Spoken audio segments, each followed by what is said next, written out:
Aquí inicia una producción de Televisoras Grupo Pacífico. Comunicación, educación, finanzas, política, salud, seguridad, sociedad. Bajo la conducción del Dr. Jesús Héctor Muñoz. Esto y mucho más en Acontecer. Hola, ¿qué tal? Muy buenas noches. Yo soy Héctor Muñoz. Le doy la más cordial bienvenida a una edición más de su programa Acontecer. Saludo con mucho gusto al auditorio que nos sintoniza en todo el estado, desde Choice hasta Escuinapa y en los 18 municipios. Hoy vamos a platicar con el ingeniero Manuel Cloutier Carrillo, quien es diputado federal. Pero antes de pasar con nuestro invitado, déjenme comentarles acerca de la revista Gente. La revista Gente es una revista de circulación estatal que trae diversas secciones, entre ellas de sociedad, de gastronomía, de política, de turismo, de cultura, en fin. Es una revista muy completa que usted la puede adquirir en el www.gentesinaloa.com. Antes de pasar con nuestro invitado, vamos a ir a un corte. No se vaya, en un minuto regresamos.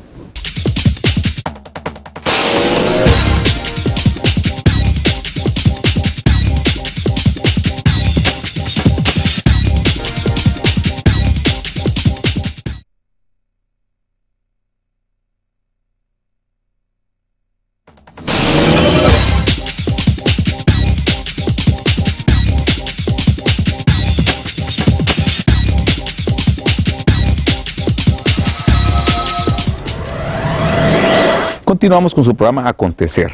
Recordarles que usted nos puede sintonizar en el canal 2 en Mochis, en el 7 en Mazatlán y en el 3 en Culiacán. Estamos en cobertura estatal o desde todo el mundo en el www.tvgrupopacifico.com.mx.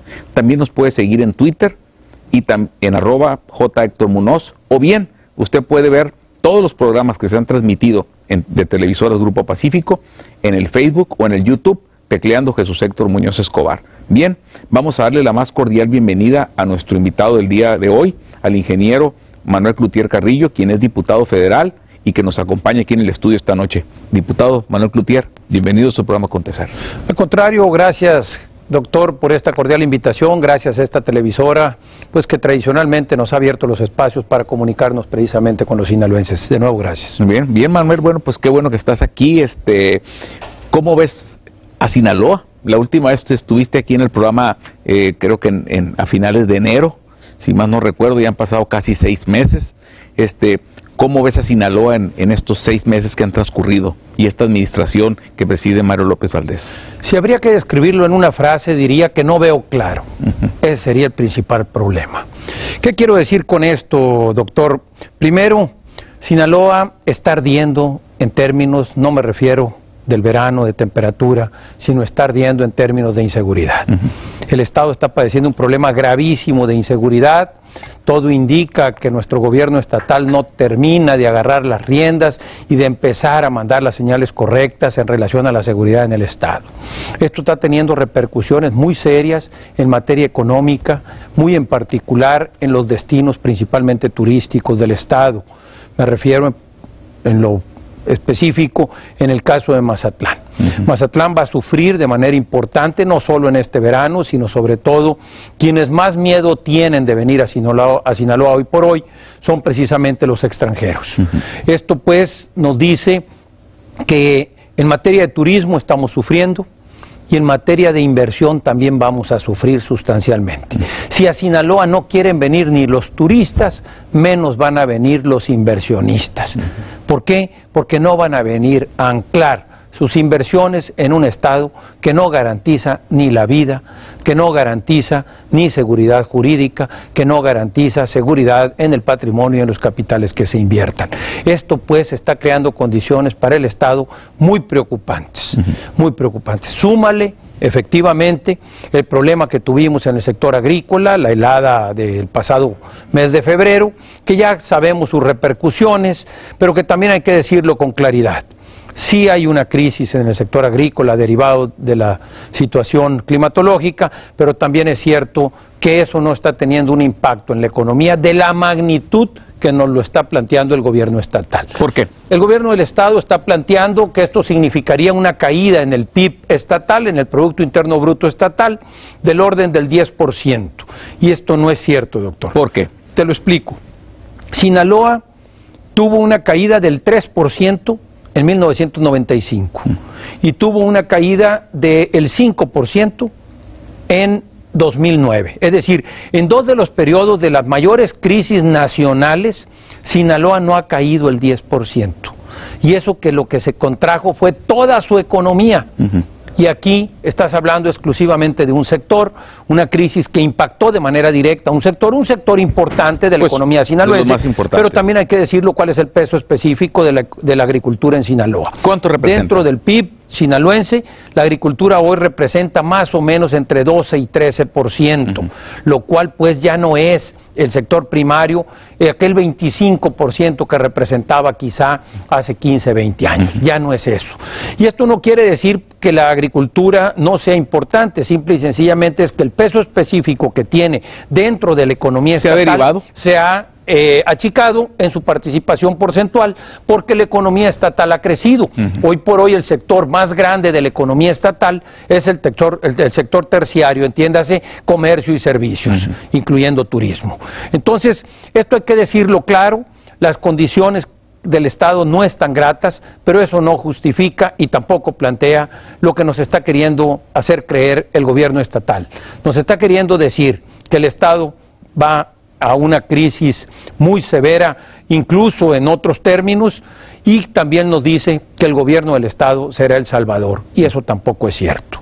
Y lo quiere salvar, fíjese nomás, con deuda, con una deuda estratosférica que nos está solicitando a los sinaloenses y en particular a los representantes de los sinaloenses, que son los diputados locales, para que se lo aprueben. Oye, Manuel, a ver, una pregunta. Y tú como diputado federal, yo recuerdo que aprobaron un crédito, que aprobaron un presupuesto del orden de los 45 mil millones de pesos, un presupuesto para el ejercicio 2011, que incluso pues se habló de un presupuesto histórico. La gente se pregunta, bueno, ¿y ese presupuesto dónde quedó, dónde está, qué ha pasado? Para diferenciar. Primero hay que dejar claro, la ley de ingresos del gobierno del Estado de Sinaloa considera recursos del orden de los 32 mil millones de pesos. Esa ley de ingresos, entiendas, el presupuesto de ingresos, fue aprobado por el Congreso local. Eso fue aprobado y está ahí.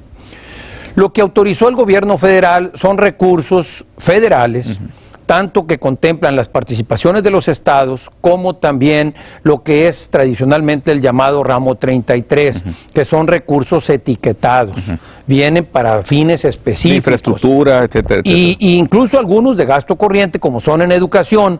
Y para la seguridad pública también. Pero vienen etiquetados. Esos recursos vienen dirigidos a cuestiones muy particulares, no tiene la discrecionalidad. Y eso sumó los 45 mil. Y eso es lo que suma, entre otras cosas, los 45. Los 32 del presupuesto estatal, más los recursos adicionales que se le autorizaron al Estado en otros rubros. Incluso que vienen a ejercerse a través también de algunas delegaciones federales. Entonces, te digo esto pues para tener claro que son recursos que se van a ir devengando a lo largo de este año y que por otro lado, también hay que decirlo, depende de la capacidad que tenga también el gobierno estatal para irlos bajando de acuerdo al cumplimiento que tiene que hacer de los requisitos que demandan el poder ejercer esos recursos. Porque como vienen etiquetados, demandan requisitos muy particulares que tienen que cumplirse. Bien, vamos a ir a un corte. En un minuto regresamos. No se vaya, quédese con nosotros.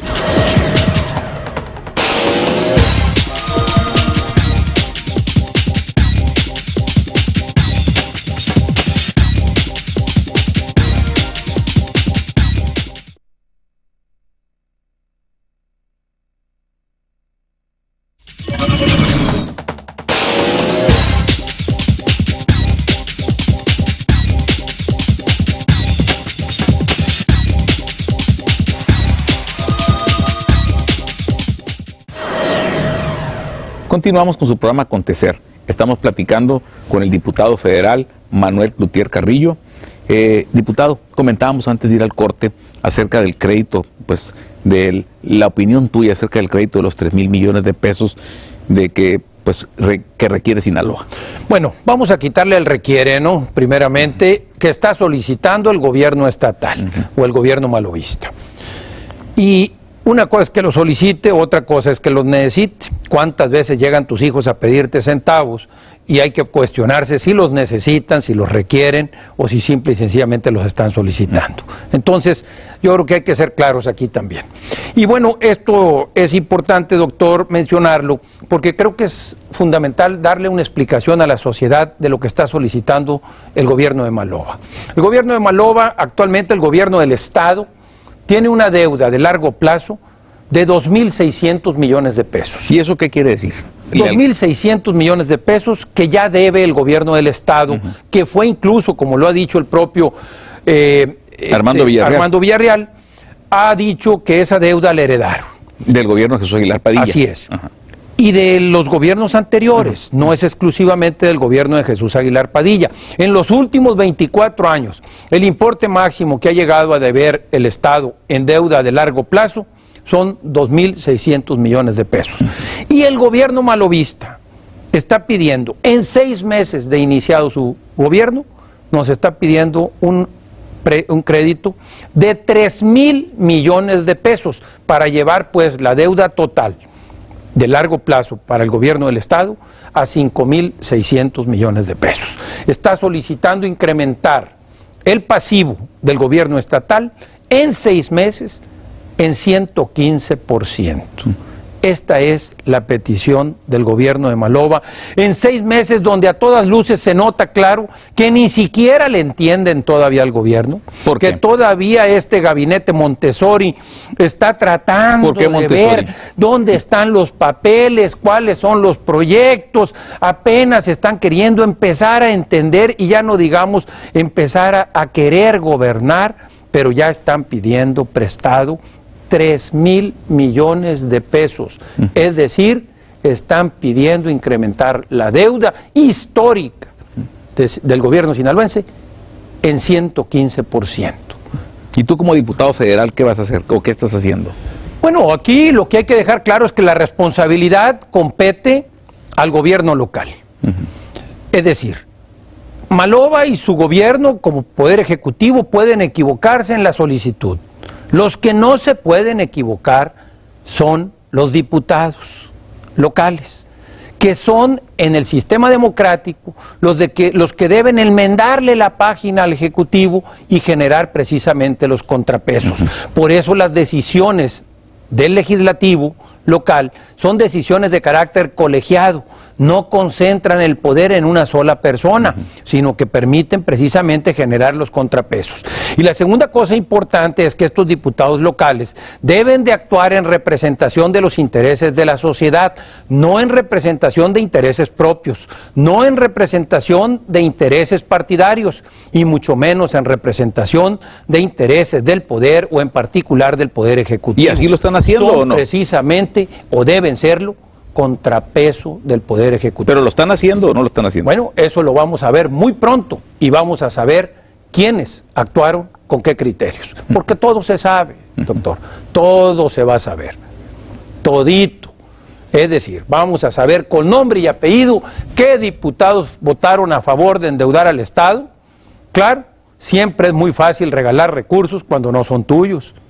Siempre es muy fácil andar de dadivoso, ¿sí? Y sobre todo autorizando lo que no es de uno, porque los que finalmente tendremos que pagar esos 3.000 millones de pesos seremos los sinaloenses. Y esto es la parte delicada. Por eso estamos haciendo un llamado, yo en lo personal estoy haciendo un llamado a todos los sinaloenses de bien, a todos los que estén en desacuerdo con que se endeude al Estado y nos hipoteque en el futuro, precisamente a que se manifiesten y le exijan a sus diputados que no autoricen ese crédito que está solicitando el gobierno malovista. Ahora, porque nos quieren vender la idea de que se va a acabar el Estado si no le damos 3.000 millones de pesos a Maloba. Y eso no es cierto. ¿Y tú ya hablaste con el gobernador, con Mario López Valdés, sobre ese tema? No, yo estoy tratando de hablar con los diputados, eso voy mañana.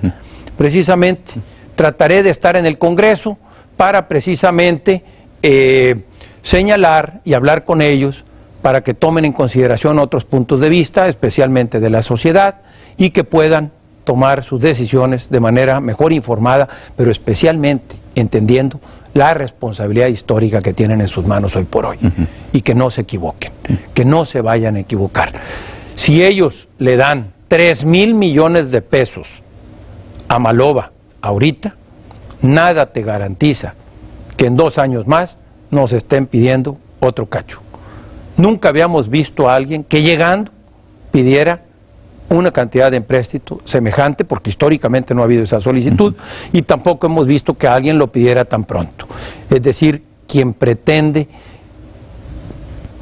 cambiar el concepto de gobierno y no entiende que gobernar es mucho más que andar regalando cosas. Hace rato también, Manuel, tú comentabas el tema de por qué las inversiones no llegan a Sinaloa. Comentabas que el tema, bueno, de la seguridad pública. El tema de la seguridad pública, pues lo sabemos que no es privativo de aquí, de Sinaloa. Ahora... Sí, lo que pasa es que no siendo privativo de Sinaloa, lo que pasa en Tamaulipas es problema de los tamaulipecos. Lo que pasa en Sinaloa nos compete a los sinaloenses. Por eso, como sinaloense, vengo gritando que sí se actúe en Sinaloa en relación al combate al crimen organizado y que a su vez asuma su responsabilidad el gobierno estatal en lo que compete a generar seguridad en las calles para que los sinaloenses podamos andar normal y tranquilos. El otro día iba para el Tata, doctor. Tengo 50 años viviendo en Culiacán, tengo 50 años yendo al Tata, y resulta que ahora voy al Tata con miedo. No puede ser esto. Es inadmisible. Tenemos derecho los sinaloenses a poder transitar en nuestro estado en paz y con tranquilidad con nuestras familias. Y esa es responsabilidad del gobierno estatal. Bien, bien, vamos a ir a un corte, en un minuto regresamos. No se vaya, quédese con nosotros.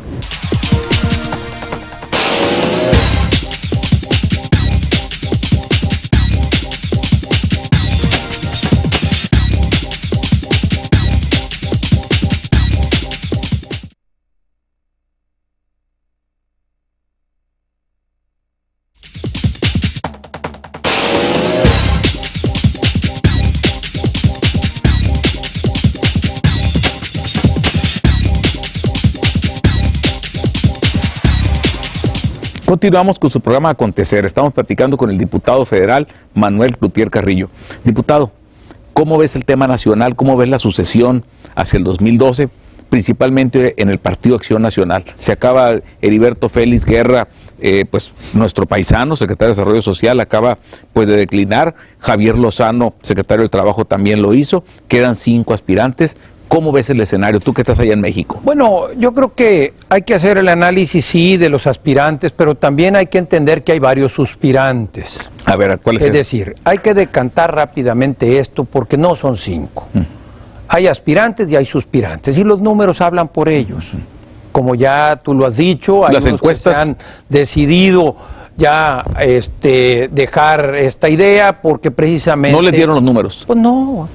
Esto no es cálculo diferencial ni integral. Una gente que tiene el 1% de aceptación y de... Incluso a Cordero tampoco no le van a alcanzar los números. Entonces eso se van a tener que decantar solito y van a quedar 2 perfilando. Yo creo que van a quedar 2 en la contienda real y van a quedar otros 2, creo yo, hasta el final con otros fines.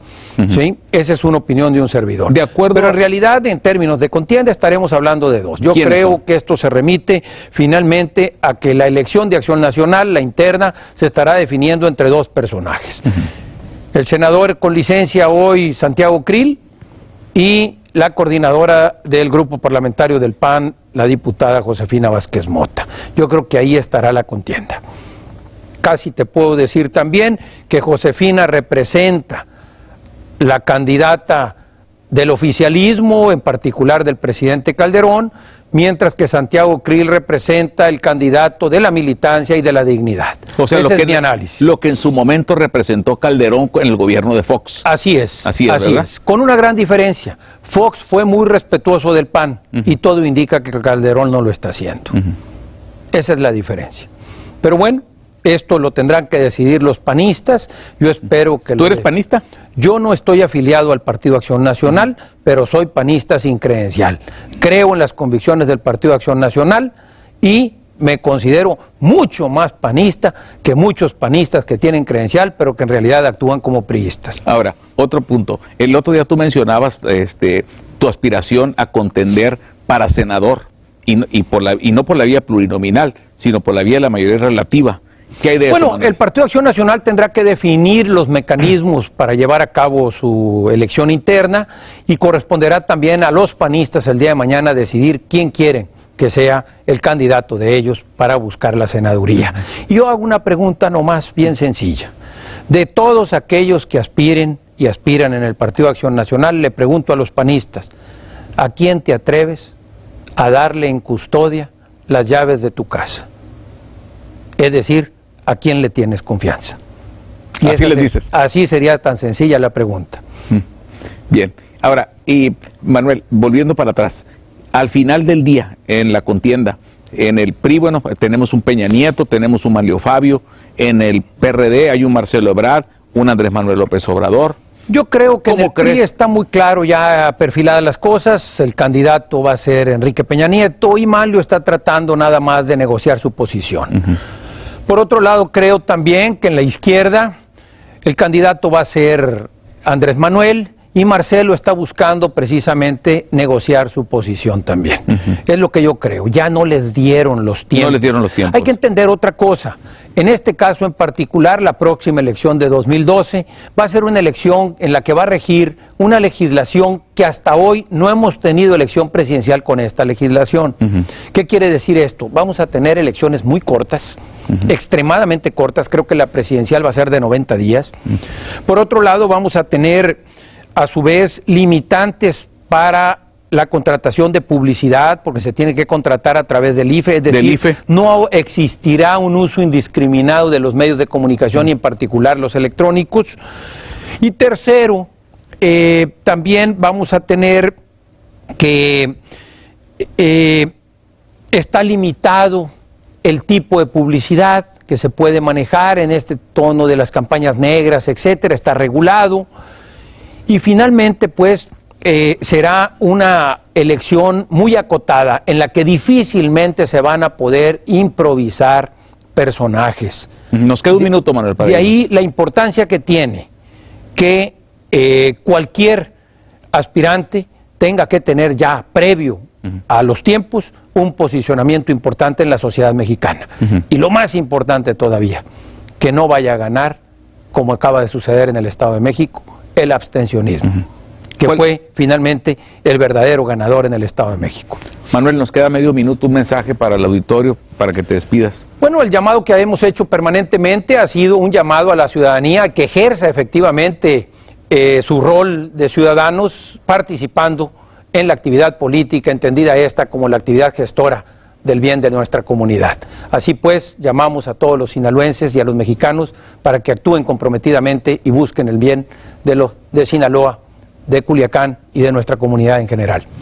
Doctor, usted lo hace muy bien, precisamente actuando comprometidamente, comprometiendo opinión a través de este espacio. Muchas gracias.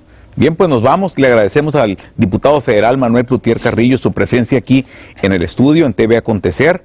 Y nos vemos en la próxima edición con un tema de gran interés. Yo soy Héctor Muñoz y esto fue su programa Acontecer.